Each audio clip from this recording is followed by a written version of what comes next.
त्रिभुवन महाराज, मतलब ये जो महाराज की उपाधि है, ये अपने आप में मिलना बहुत बड़ी बात है इस उम्र के अंदर। दूसरी बात, रजनी अधिकारी जी, उनकी धर्म पत्नी, और कहते हैं कि जब आप मंचों पर अपने प्रोग्राम्स करते हैं और आप देशों में जाते हैं, विदेशों में जाते हैं, तो बड़ा अच्छा लगता है।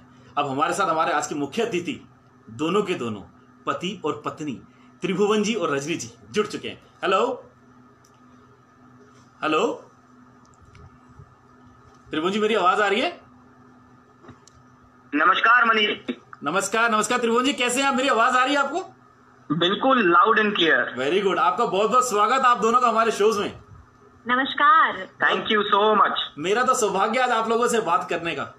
अरे अरे, कभी कभी ऐसा होता है कि बड़े कलाकारों को जब तक आपने मंच पर देखा होता है, जब आप उनसे बात करते हैं ना एक शोज के दौरान में, ये अच्छा लगता है।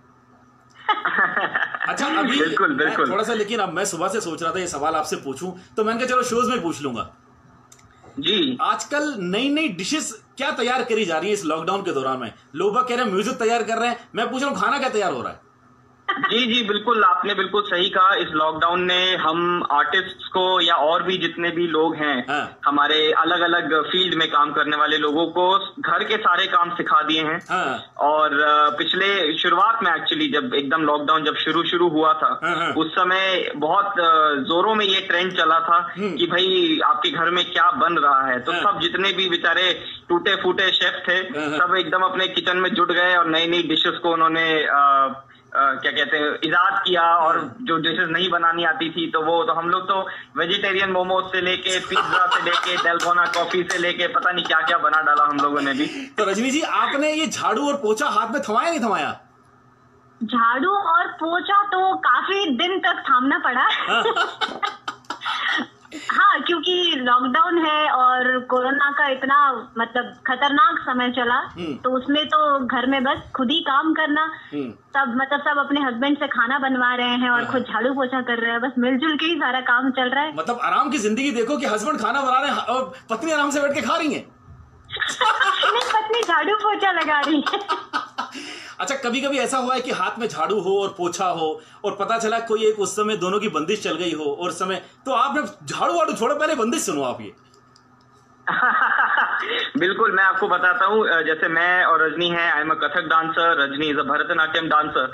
तो हम लोग जो है दोनों ने मिलके कथक नाट्यम नाम से एक इंस्टीट्यूट को हमने जन्म दिया जी। और कथक नाट्यम का वही है, कथक और भरतनाट्यम का एक समावेश है कथक नाट्यम जी। और इसके चलते हुए हम लोगों ने, हाँ, हम लोग के बीच में बिल्कुल तर्क वितर्क एकदम चलता रहता है। एकदम से हमारी कुछ उपज होती है तो मैं रजनी को बताता हूँ, फिर रजनी की कुछ उपज होती है वो हमें बताती है। तो बहुत इंटरेस्टिंग हम लोग के बीच में आर्टिस्टिक तौर पे बातचीत चलती है। ऐसा कभी नहीं हुआ कि कोई घर छोड़ के चला जाए? अरे नहीं, घर बाहर कोरोना है, घर छोड़ के कैसे जाएंगे? मतलब तर्क वितर्क जो है वो घर के अंदर ही है। बिल्कुल। अच्छा, मतलब एक कमरे से दूसरे कमरे में और पता चला अगर दूसरा कमरा भी अगर गंदा पड़ा उसको भी सफाई कर दो पहले जाके। जी जी बिल्कुल। तो सबसे पहले घुसते ही कमरे में वही दिखता है कि अरे भाई यहाँ ये सामान सही जगह पे नहीं रखा है, इसको कहीं और रखा जाए। Very good. त्रिभुवन जी, मैं रजनी जी यहाँ पर मैं चाहता हूँ कि कुछ इस समय कुछ ना एक ऐसा जो आपके पास भी हो ताल और वो उनके पास भी हो, दोनों की जुगलबंदी, कुछ ऐसा कुछ आपको वाक्य याद आ रहा हो?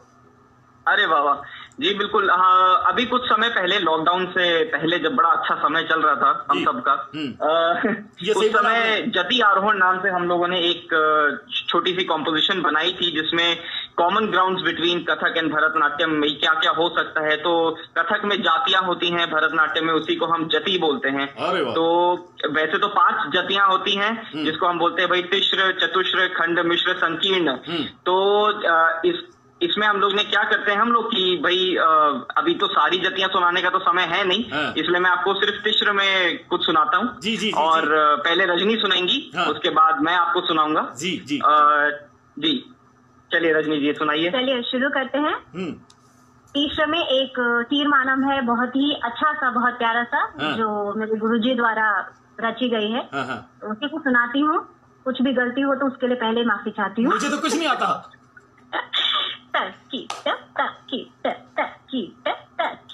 झम तक तरी नम तक तरी दिन तक तरी तुम तक तरी झम तक तरी नम तक तरी दिन तक तरी तुम झम तक तक नम तक तक दीम तक तक तोम तक तक झम तक तरी नम तक तरी धिम तक तरी तोम तक तरी झम तक तरी नम तक तरी धिम तक तरी तोम झम तक तक नम तक तक धिम तक तक तोम तक तक तकित दिकित तकित दिकित तकित दिकित तकित दिकित ताम ताम तक ताम तक दिक ताम तक ताम दिक तकित दिकित तकित दिकित तकित दिकित तकित दिकित ताम दिक ताम तक ताम दिक तक दिक ताम तक ताम दिक धलंग कुतुम धलंग कुतुम धलंग कुतुम तदिंगे न तुम धलंग कुतुम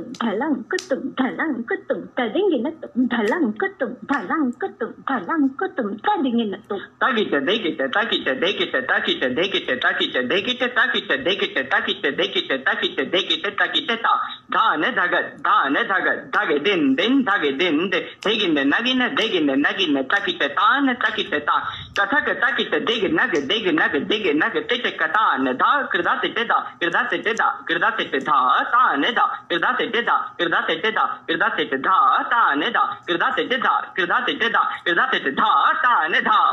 क्या बात है भाई, कमाल है, आपने थोड़ी देर के अंदर कमाल बना दी जी। तो ये जो बंदिश मैंने पढ़ी, ये बंदिश मेरे गुरुजी जो मेरे पिताजी भी हैं उनके द्वारा रची गई है। इसमें बड़ी खूबसूरत कथक नृत्य में नाचा जाता है और उसमें कथक शब्द आपने बीच में सुना होगा, तो वो उसकी खासियत है। बिल्कुल मैंने सुना, ये मैंने उनसे सीखा है। रजनी जी, कभी ऐसा हुआ है कि आप कोई कंपोजिशन तैयार कर रही हैं और आपको लगा कि मेरा जो नायक है त्रिभुवन जी ठीक नहीं है, दूसरे को बदलो इनमें?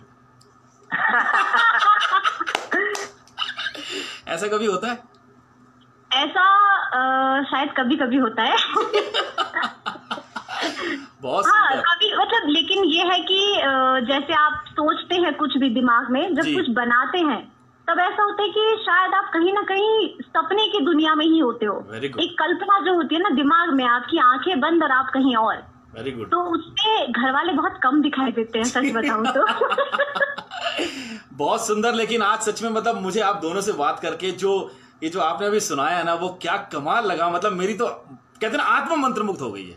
थैंक यू बहुत उत्तम, बहुत उत्तम। और मैं आप दोनों से कहना चाहता हूँ कि हमारा जो शो है ये फरमाइशी प्रोग्राम है और मैं चाहता हूँ एक वो गीत जो हम सब उसको गुनगुनाएं और उसको आनंद उठाएं। अरे बाबा, मुझे पर्सनली, मुझे और रजनी दोनों को एक गीत बहुत पसंद है जी। और रफी साहब और लता जी ने इसको गाया है। सुवर्ण सुंदरी फिल्म का गाना है ये। कुहू कुहू बोले कोयलिया। वाह, बहुत बहुत धन्यवाद त्रिभुवन जी, रजनी जी, आप दोनों का बहुत बहुत शुक्रिया हमारे शो में आने के लिए। Thank you so much. Thank you so much. Thank you Manish ji. Thank you. कमाल की देखे ना, मतलब क्या दोनों की जुगलबंदी थी और क्या कमाल का वो मतलब अब एक्सप्रेशन तो नहीं देखे, लेकिन वो क्या मतलब भरतनाट्यम में देखे और फिर एकदम से वो कथक को उठाना, सच में जो इस तरह का कमाल है ना, ये एक छत के नीचे, एक घर के नीचे जब दोनों कहते हैं ना जीवन साथी जब एक लाइन में एक कला के लिए होते हैं, सोच के देखिए वो कला कहां जाती है। यही कारण है कि आज त्रिभुवन जी ने और रजनी जी ने इतनी छोटी सी उम्र के अंदर देश नहीं विदेशों के अंदर भी अपना नाम कमाया है। धन्य है सच में ऐसे माता पिता जिन्होंने इनको जन्म दिया। और सच में बहुत अच्छी बात यहां तक, और सबसे बड़ी खास बात देखिए, रजनी जी ने भी कहा और त्रिभुवन जी ने भी कहा कि अपने गुरु से जो सीखा है वो आज आपके सामने, थोड़ा सा गलती हो तो क्षमा कर दीजिए। क्या कमाल की चीजें, इस गीत को आनंद उठाते हैं। फिर उसके बाद अगला गीत जो है, आप कहते हैं मनीष जी 4 नंबर का गीत कौन सा होता है, सुन के रखिए, कमाल है, धमाल है।